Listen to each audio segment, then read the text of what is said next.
Welcome to game changer.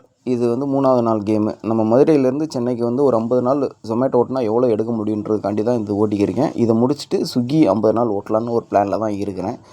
Mylapore Saibaba கோயிலுக்கு போயிட்டு பசங்களாக போயிட்டு அப்படியே அவனுக்குள்ளே ஒரு சின்ன வேலை இருந்துச்சு. அவனுக்குள்ளே அப்படியே சாப்பிட்டு அப்படியே கிளம்பலான்னு பிளான் போட்டிருந்தேன். டிஷர்ட் எடுக்காமல் வந்துட்டேன். அப்படியே டைம் வேறு லேட் ஆகிடுச்சு. அப்படியே ஜோன் ஆன் பண்ணி விட்டு அப்படியே எடுக்க ஆரம்பிச்சு விட்டேன். 1 பை 1 ஒவ்வொரு ஆர்டராக போட்டுக்கிருந்தாங்க. ஓரளவுக்கு ஆர்டரும் நல்லபடியாக தந்துக்கிருந்தாங்க.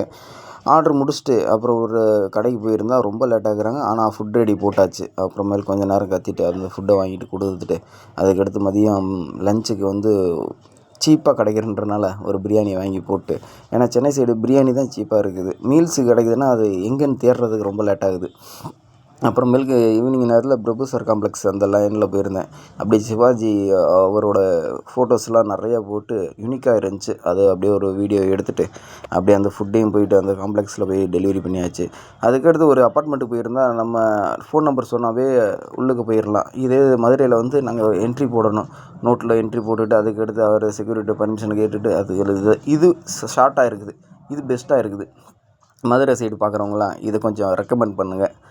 அதுக்கடுத்து ஒவ்வொரு ஆர்டராக முடிச்சுட்டு அப்படியே லாஸ்ட் ஆர்டர் வந்து ரொம்ப லாங்கில் போட்டு விட்டான்.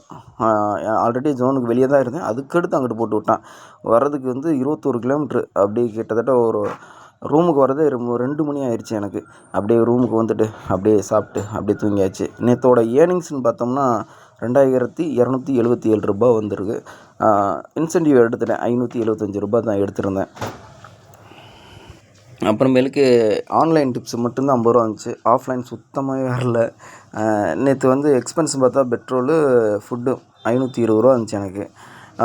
எனக்கு கை கிடச்சது இதில் கழிச்சது போக எனக்கு கை கிடச்சது ₹1807 கிடச்சிச்சு. சரி, ஓகே, பாய் ஃப்ரெண்ட்ஸ். இந்த வீடியோ பார்க்குறீங்கன்னா முடிஞ்சால் சப்ஸ்கிரைப் பண்ணி விட்டு லைக்கை போட்டு விட்டு கமெண்ட் போட்டு விட்டு போயிருங்க. நல்லா இருந்துச்சுன்னா கமெண்ட் போடுங்க. அதை என்னாச்சும் திருத்தணும்னு சொல்லுங்கள், திருத்திடுறேன்.